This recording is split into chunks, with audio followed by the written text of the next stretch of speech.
Hey everyone, I'm John Negroni, film editor for theyoungfolks.com and host of the Cinemaholics podcast, here with another review of an award season movie. How fun. So Spencer comes to us from director Pablo Larraín, the Chilean filmmaker whose last awards buzzy film was Jackie from 2016, a film I really liked, and that film was also a biological psychodrama or psych drama about an iconic real-life woman captured during one of the most frenzied times of her life. We are going to leave the story of Jackie Kennedy behind for an up-close and personal dive into the mind and the troubles of Princess Diana, played quite chillingly here by Kristen Stewart. From this point, I have to get into some historical facts about Diana that aren't technically spoilers for the movie necessarily, but if you want to watch Spencer knowing as little as possible, which I actually don't recommend because you might get a little lost, then you might want to watch the movie first. I don't know. Again, though, I'm not saying anything here in this review that will impact the dramatic tension of the story, since this is very much a movie for people who do already know most of, if not the full history of Princess Diana and what she was specifically going through during this time, before this time, and after.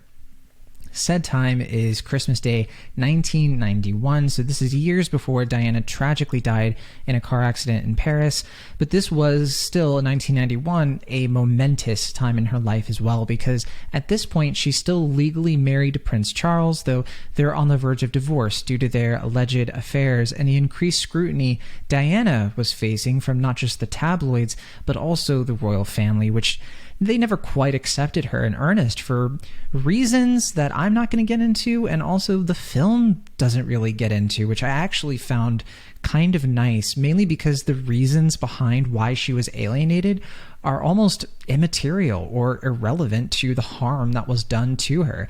And screenwriter Stephen Knight wisely understood, I think, that modern audiences, they don't really need too much hand-holding when it comes to the details behind people being put off by the monarchy. I think current events and maybe some recent stuff in that regard might paint a picture that helps out.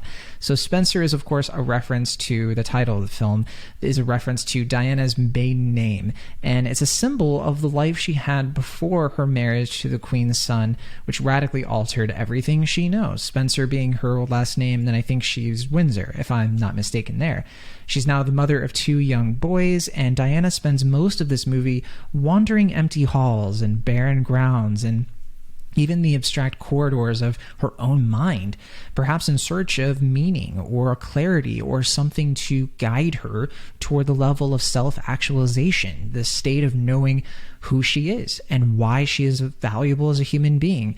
And it's a knowledge that she so obviously desperately craves, but it's currently buried under anxiety, self-doubt, and depression, much of that happening off-screen in the events before this movie takes place, but you see it play itself out or prove itself out through what happens in the movie.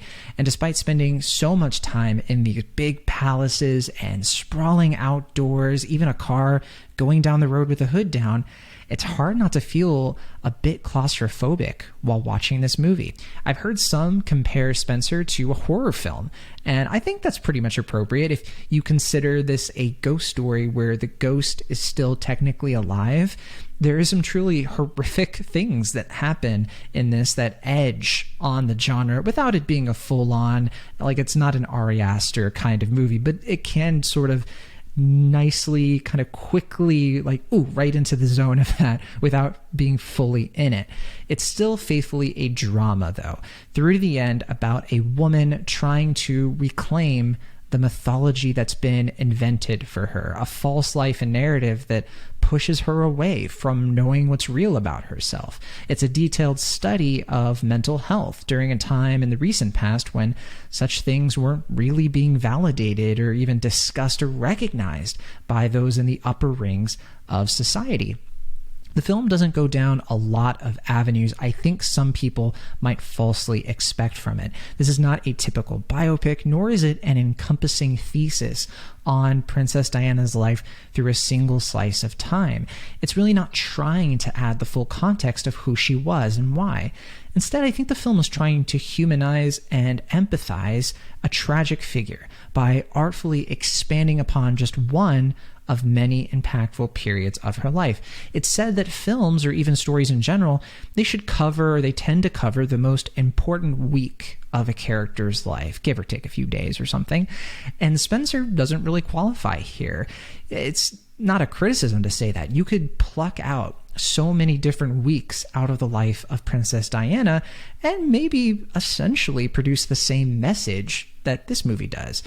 So I think it's all the more impressive how Lorraine and Knight landed on this strained, seemingly uneventful day or two during the holidays in 1991, a heavily dramatized version of the real events, I imagine, which happens to emphasize more than anything who Diana was as a mother. I love when movies are that clear about what their big dramatic questions are in that sense.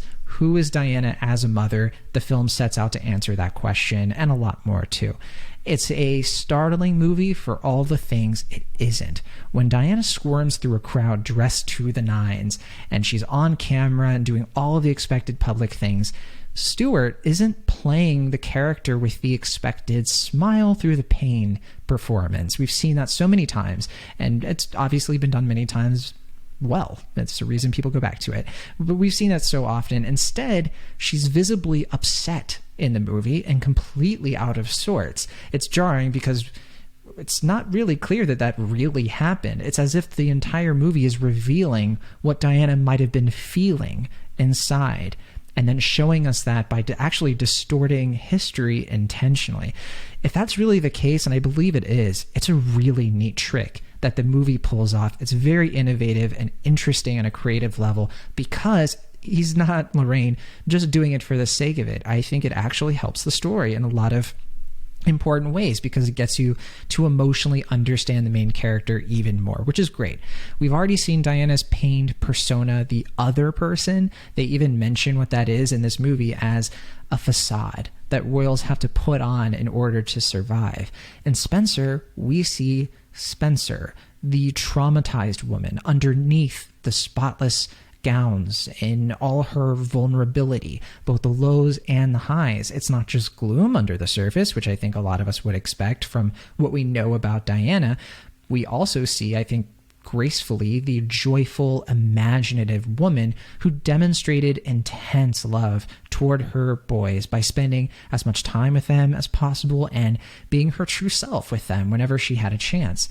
It's a very good film with Stewart showcasing an incredibly risky type of over-the-top acting that might not resonate as authentic or subtle enough to some. It's not quite trying to be Princess Diana, like down to the accent and everything. It's a very loosey-goosey performance, surprisingly enough. But to others, maybe like me, it'll hopefully click right into place as an atmospheric performance. One that syncs quite nicely, not with history, but with the washed-out cinematography and the sweeping music. On that note, if you enjoyed the haunting orchestral work by Jonny Greenwood and Phantom Thread, I know I did, it's one of my favorite scores in years, you'll undoubtedly lose yourself even further in his work here. It really is terrific stuff, the kind of thing that I think is going to elevate his already elevated career and profile even further. He's blasting the entire movie with original compositions that offer a straight shot right into Diana's psyche, which is really what musical scores should do, especially with a movie like this. And even when it's unclear when music is diegetic, as in it's the actual sound the characters are hearing, or when it's music Diana is inventing for herself in place of what might really be happening, you never really quite know. And it's kind of a fun way to watch the movie. You're always sort of guessing what's really going on. And so it's a very interactive movie in that regard, a movie that would be very easy to watch and then discuss with friends and debate certain things that happen in it, because that's just one example of how many layers deep Spencer is and goes. And if you're willing to unpack them all, then the film should prove itself pretty rewarding for anyone who braves it.